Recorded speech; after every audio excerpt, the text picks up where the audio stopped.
Meu namorado destruiu meu vestido novo só porque um amigo disse que eu estava linda demais. Sábado de manhã em Belo Horizonte sempre teve um gosto especial para mim. O sol batendo na janela do meu apartamento no bairro Funcionários, o Minuzento, cheiro de café passando na cozinha, e aquela sensação de que o dia reservava pequenas descobertas. Aos 26 anos, eu havia transformado essa rotina numa espécie de ritual sagrado. Acordar cedo, tomar um café reforçado e partir para minha jornada pelos brechós da cidade. Como designer gráfica, passo a semana inteira grudada no computador, criando identidades visuais para empresas que mal conheço. Mas nos fins de semana, eu me permito sonhar com tecidos, texturas e histórias que cada peça de roupa carrega consigo. Cada brechó é um universo de possibilidades, onde posso encontrar desde um casaco vintage dos anos 80 até um sapato de salto que pertenceu a alguma mulher corajosa das décadas passadas. Naquele sábado específico, decidi explorar o mercado das pulgas, na região central. Tiago havia comentado na noite anterior que iríamos a uma confraternização com os amigos dele na segunda-feira, e eu queria algo especial. Não que ele ligasse muito para o que eu vestia. Na verdade, ultimamente ele vinha fazendo comentários estranhos sobre minhas roupas, sempre sugerindo que eu me arrumasse mais simples quando saíamos juntos. Mas daquela vez, algo dentro de mim pedia um recomeço. Talvez fosse o fato de estarmos há quase 2 anos juntos, e eu sentir que nossa relação precisava de uma renovada. Ou talvez fosse apenas a vontade de me sentir bonita, coisa que andava rara ultimamente. Foi no terceiro brechó que eu encontrei. Pendurado discretamente entre outras peças, quase escondido, estava o vestido mais perfeito que eu já havia visto. Era de um azul petróleo profundo, com um corte que abraçava o corpo de forma elegante sem ser vulgar. O tecido tinha uma textura acetinada que brilhava sutilmente quando a luz batia. As mangas eram justas até o punho, e o comprimento ia até um pouco abaixo do joelho. Era delicado, sofisticado, mas ao mesmo tempo tinha uma força silenciosa. "Quanto é este?" Perguntei para a vendedora, uma senhora de cabelos grisalhos que organizava as peças com o carinho de quem entende de moda. "Ah, esse é especial", ela respondeu sorrindo. Pertenceu a uma bailarina aposentada. Ela disse que foi o vestido que usou na primeira apresentação solo dela, lá nos anos 90. Está novinho, bem conservado.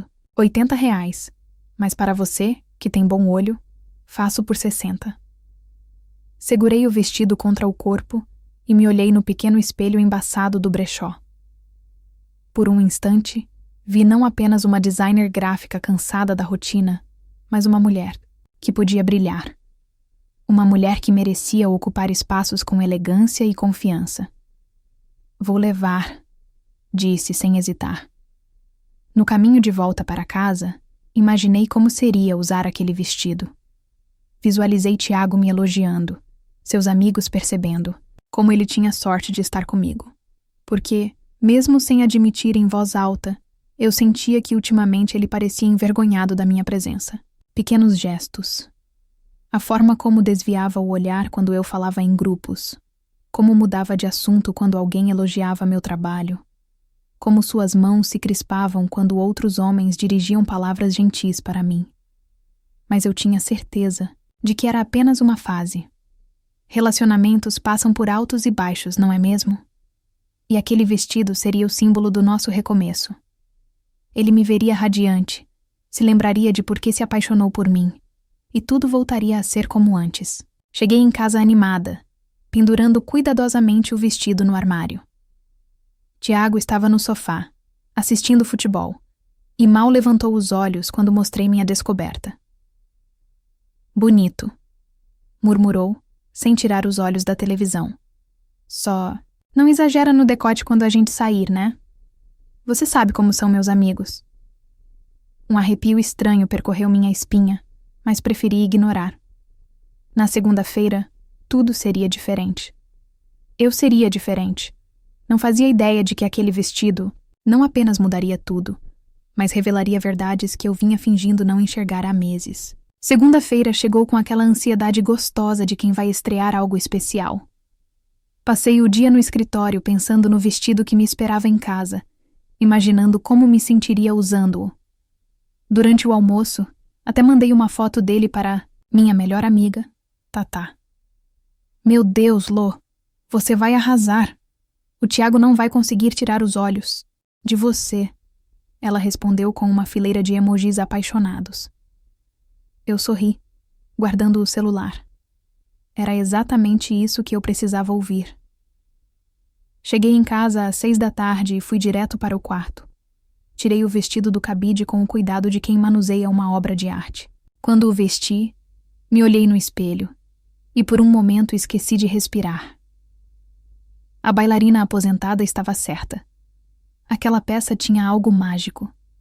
O tecido abraçava meu corpo de forma perfeita, realçando minha cintura e alongando minha silhueta. Meu cabelo castanho, solto em ondas naturais, contrastava lindamente com o azul profundo. Completei o look com uma maquiagem suave e o brinco de pérola que ganhei da minha mãe.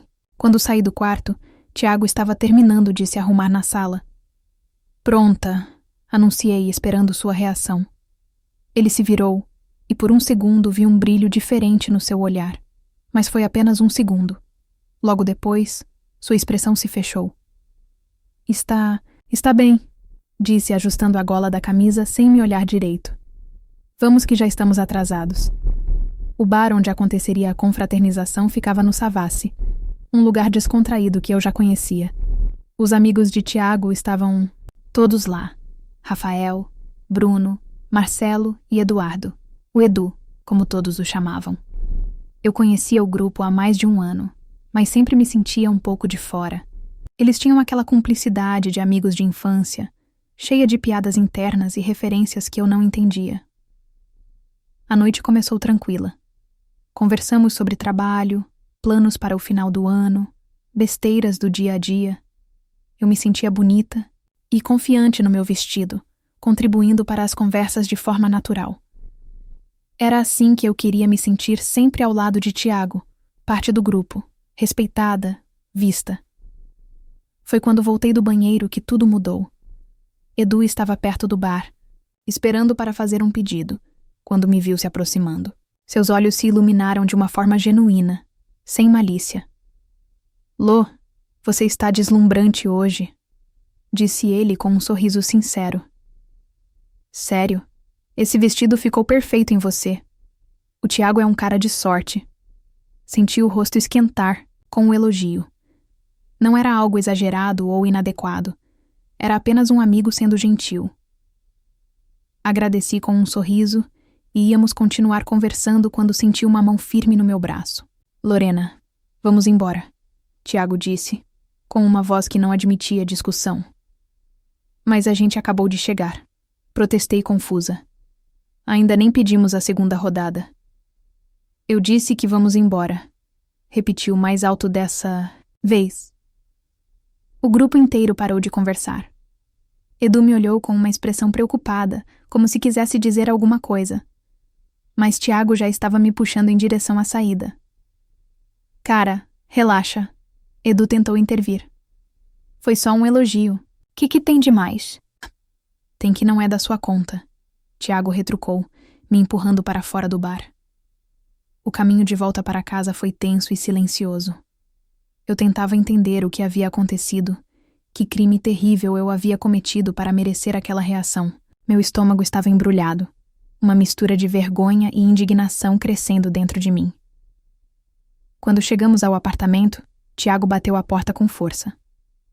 Que palhaçada foi aquela? Ah! Explodiu, se virando para mim com uma fúria que eu nunca havia visto antes. Do que você está falando? Perguntei genuinamente confusa. Você sabe muito bem do que eu estou falando. Seus olhos estavam injetados, as veias do pescoço saltadas. Aquela cena ridícula com o Edu, você se jogando, se oferecendo. Tiago, ele só fez um elogio. Minha voz saiu mais alta do que eu pretendia. Um elogio educado. Não fiz nada de errado. Não fez nada.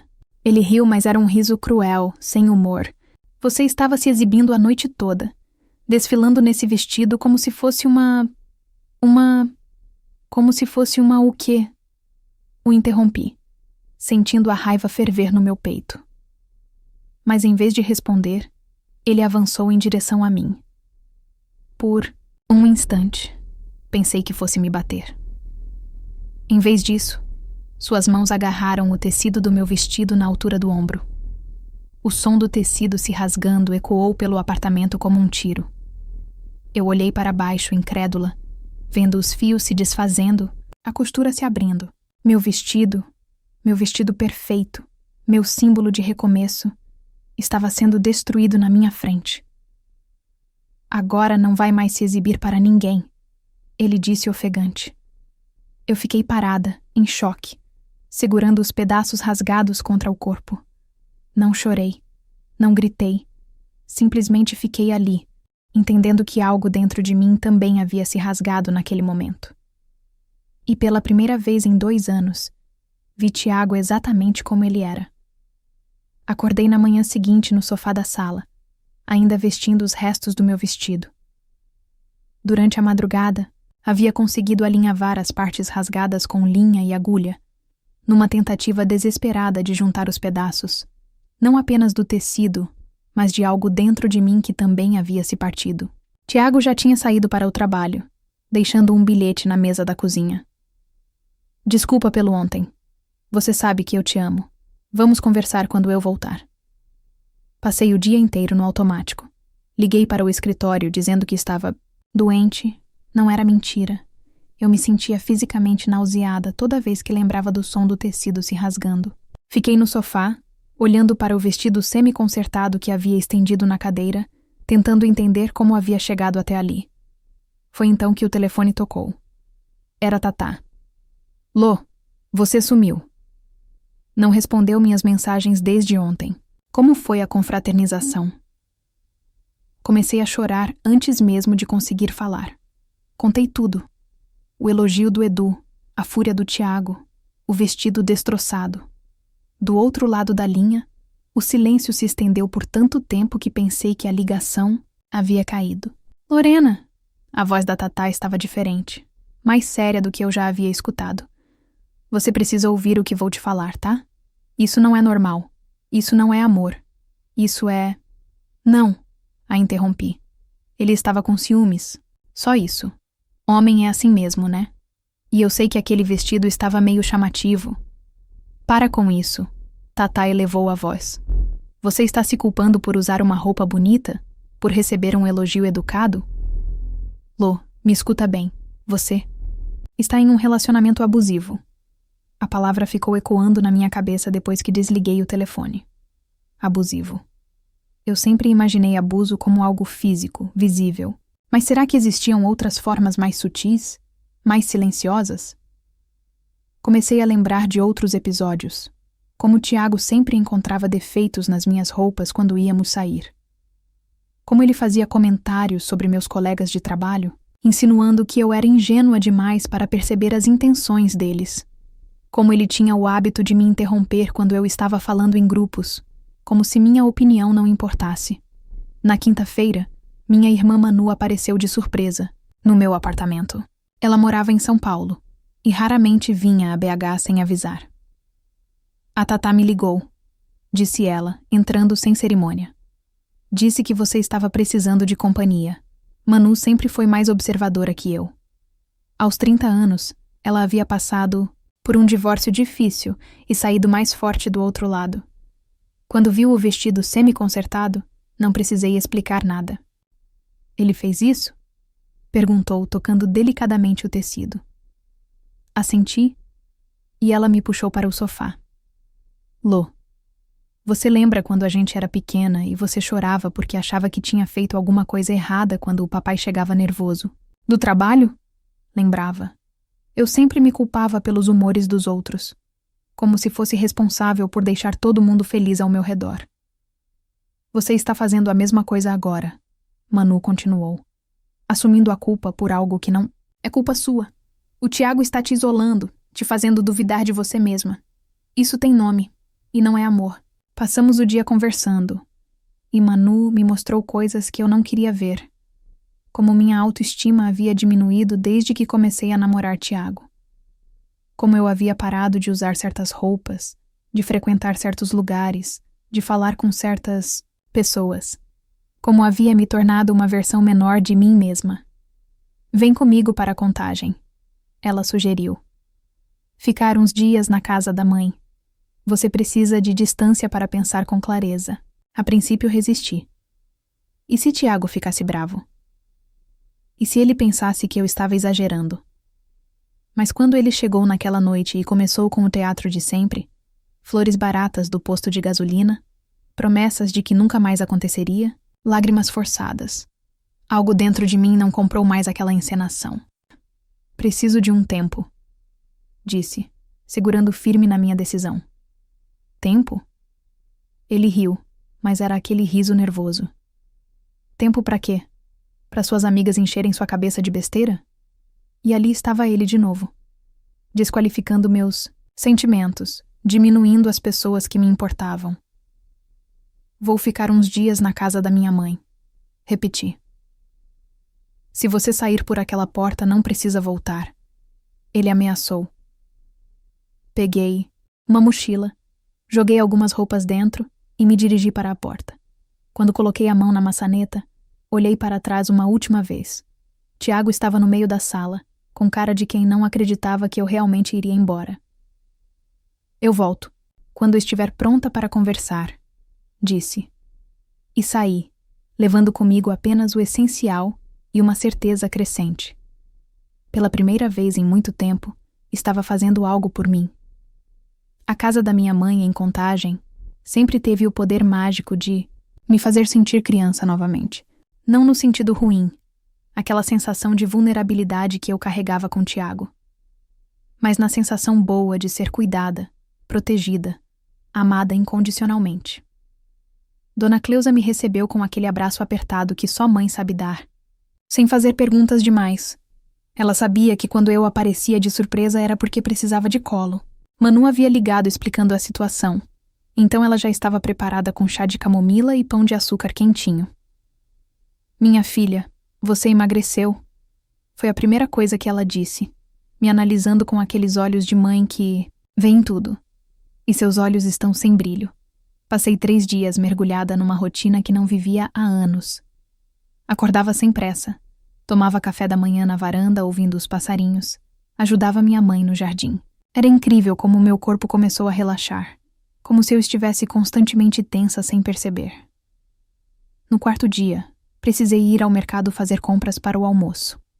Era um atacadão grande na avenida principal, onde sempre encontrava conhecidos da região. Estava empurrando o carrinho, perdida em pensamentos sobre como seria voltar para BH, quando uma voz familiar me tirou do devaneio. Lorena. Nossa, que coincidência. Era Edu.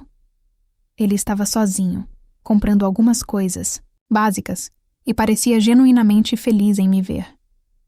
Oi, Edu, respondi, sentindo o rosto esquentar. Desde segunda-feira, eu carregava uma culpa estranha em relação a ele, como se de alguma forma tivesse sido responsável por criar aquela confusão.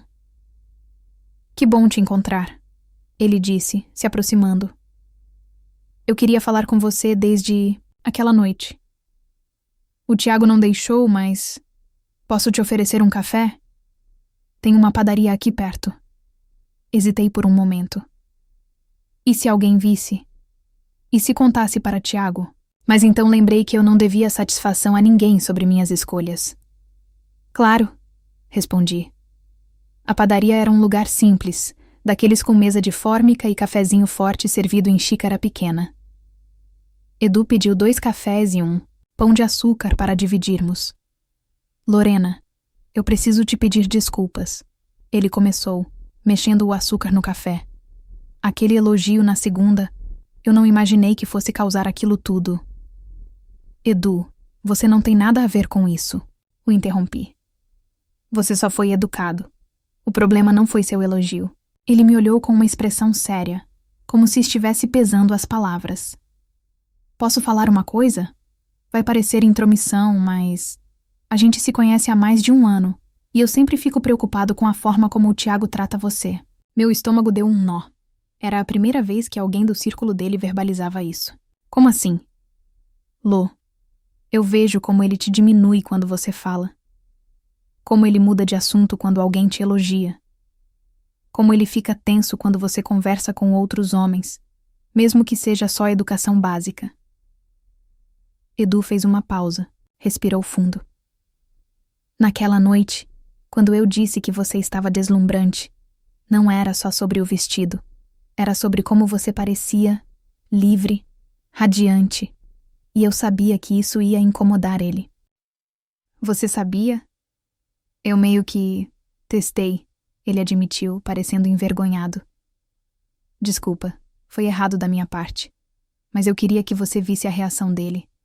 Queria que você percebesse que não é normal um namorado surtar por causa de um elogio inocente.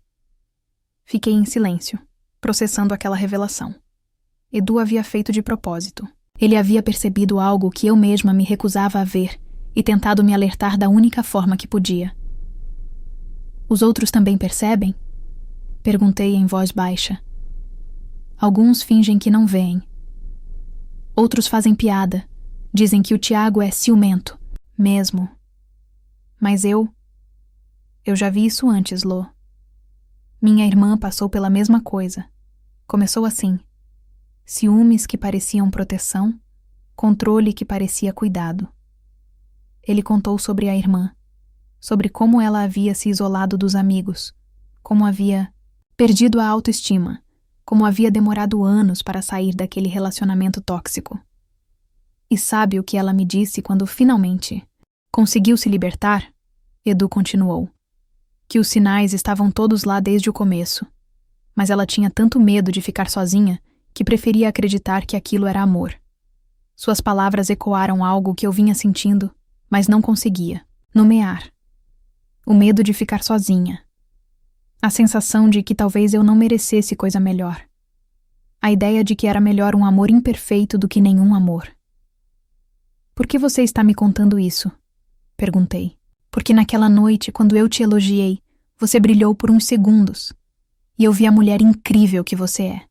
Depois vi ela se apagar na mesma velocidade quando o Tiago apareceu. Ele me olhou nos olhos. Você merece alguém que celebre seu brilho, não alguém que tente apagá-lo. Saímos da padaria em silêncio. Edu se ofereceu para me levar em casa, mas eu preferi caminhar. Precisava processar tudo aquilo, entender como um encontro casual havia se tornado uma das conversas mais importantes da minha vida. Quando cheguei em casa, minha mãe estava na cozinha preparando o almoço. Ela me olhou e sorriu. Que bom, filha! Seus olhos estão brilhando de novo. E pela primeira vez em muito tempo, eu senti que realmente estavam. Voltei para Belo Horizonte na sexta-feira seguinte, mas não era mais a mesma mulher que havia saído dali uma semana antes. Carregava comigo não apenas a mochila de roupas, mas uma clareza nova sobre quem eu era e o que merecia. Tiago estava me esperando no apartamento. Havia flores por toda parte, rosas vermelhas caras, não as do posto de gasolina. A mesa estava posta para um jantar romântico, com velas e tudo. Era o cenário perfeito para uma reconciliação hollywoodiana. Amor, ele disse, se aproximando para me abraçar. Que saudade! Você não imagina como eu sofri essa semana toda.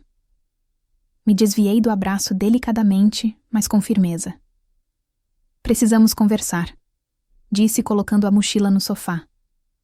Claro, claro. Mas primeiro deixa eu te mostrar uma coisa. Ele correu até o quarto e voltou com uma sacola de loja cara. Comprei um vestido novo para você, para substituir aquele que se estragou. Olhei para a sacola sem pegá-la. Um vestido preto básico, comportado, sem graça. Exatamente o tipo de roupa que ele aprovava que eu usasse. Tiago, senta aqui. Pedi, apontando para o sofá. Ele obedeceu, mas eu vi o nervosismo crescendo em seus olhos. Talvez pressentisse que desta vez seria diferente. Eu passei essa semana pensando. Comecei, escolhendo cada palavra com cuidado. Pensando sobre nós, sobre mim, sobre como eu me sinto nesse relacionamento. Amor, eu sei que exagerei na segunda-feira. Sei que fui possessivo demais. Mas é porque eu te amo tanto que fico com medo de te perder. Para, o interrompi, e vi surpresa em seu rosto.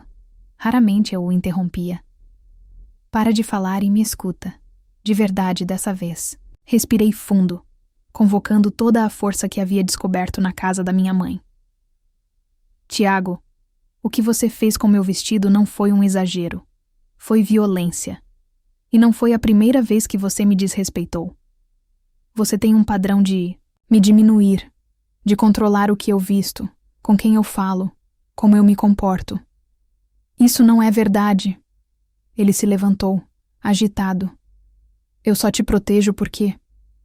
Não, você não me protege. Você me controla. E eu deixei porque confundi. Possessividade com amor, ciúmes com cuidado. Vi o rosto dele mudar. A máscara gentil estava caindo, revelando a irritação que ele geralmente escondia melhor. Suas amigas encheram sua cabeça de besteira, disse com desdém. A Tatá sempre teve inveja do nosso relacionamento. E sua irmã, então?